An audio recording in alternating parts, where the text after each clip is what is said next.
Hello everybody. Today I will show you how I do okra. Okra is called bhindi in Hindi, and over here I've seen it easily available either in the supermarket in small packets or in the Indian shop in a big basket, and you have to pick it up from there. So I find that some people in the Indian shop they like to see whether the okra is fresh or not, and one way to do that is just break the tip, and if it breaks easily then it is fresh and tender. If not, they will reject it because it's very mature and the seeds inside will be very hard to chew, so they won't take it. First of all, wash it and then give it a good wipe with your tissue. There should be no moisture on it, otherwise it will go all sticky. The next thing to do is to cut the two ends of the okra in this way and cut it into small 1 centimeter pieces that I've done here. So let's just cut the last few that I've got left, and remember to take both the ends off and just cut it into small pieces. Now, this is my way of cutting it, but if you're not comfortable, please don't cut your little thumb and be very careful with the knife when you're using it. Now, I'll take you towards my cooker, and what I'm going to do is now we're going to see how we're going to cook it. So there is okra that has been cut into 1 centimeter pieces. I've got my two frying pans here because I'm going to show you two different types of cooking of the okra. So let's turn the gas on.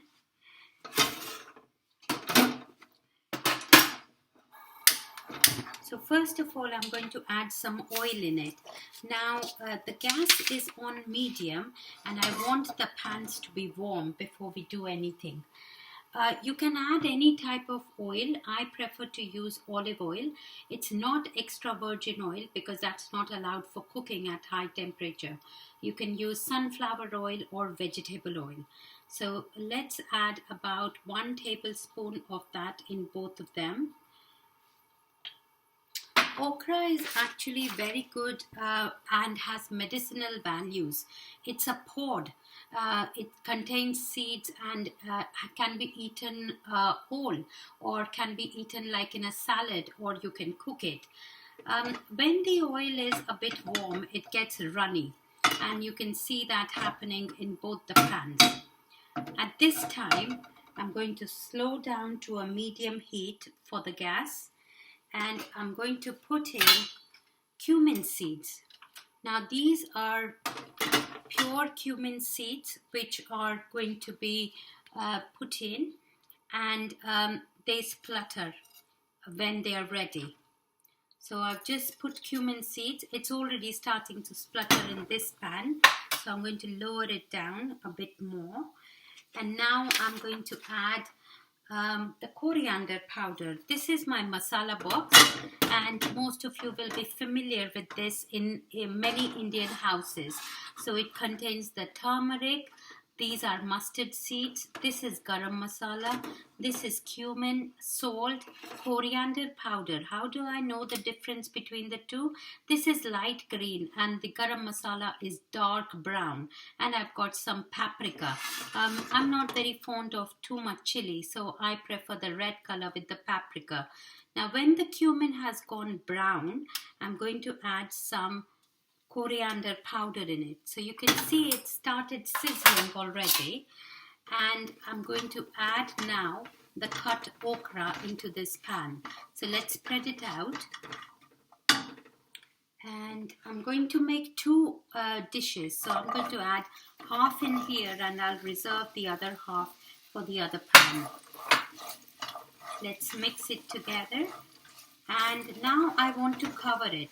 You have to remember that okra is quite hard to bite, so to cook it you have to cover it. If you leave it for too long covered, then it will become very sticky. So we're going to keep a watch on this, and it's on very low flame at the moment. So let's turn onto this pan now, and I'm going to wait till the cumin it starts spluttering. And the first thing I'm going to add in there is ginger garlic paste. Now, this is ginger garlic that I've made on my own. I chop the fresh ginger garlic, I freeze a bit of it, and some of it I take it out in a little bottle. This can remain in the fridge for about a week without getting spoiled. There is no oil or vinegar in it. The ones from the market has got vinegar, and that's not very good with the Indian cooking. So it has started spluttering a bit now. I need a little spoon.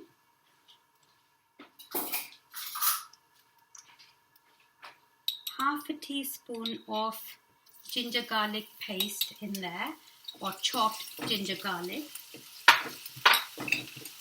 That has started spluttering, and it's going to change color. It goes from creamish whitish color to light brown, and then you know it's the right time that it has cooked. I'm now going to add some onions. This is freshly chopped onions in there, and mix it. Let's saute it for a few minutes till the onions also get cooked.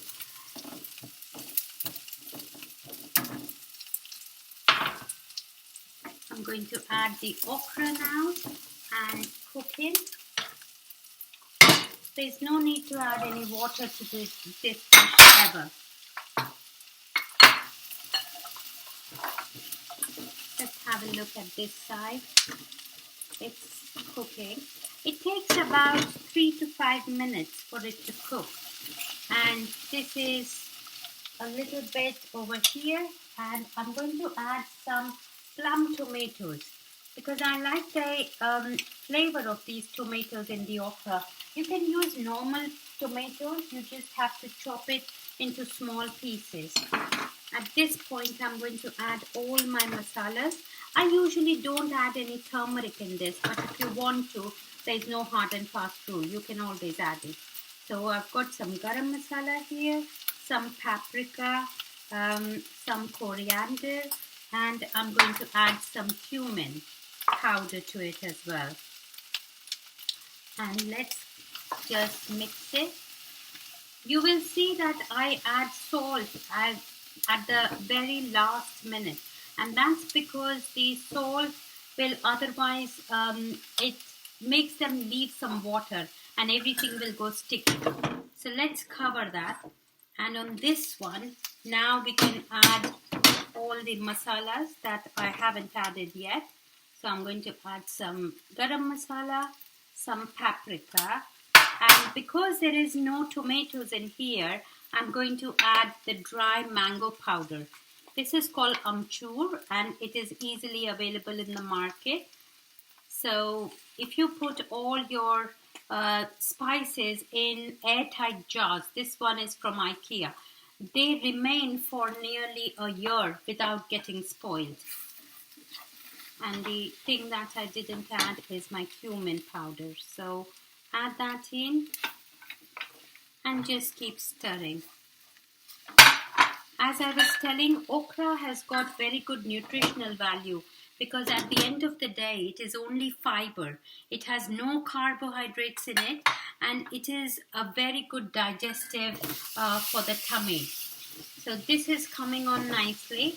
You have to keep on checking with the lid whether it's going sticky or not, and that is very important.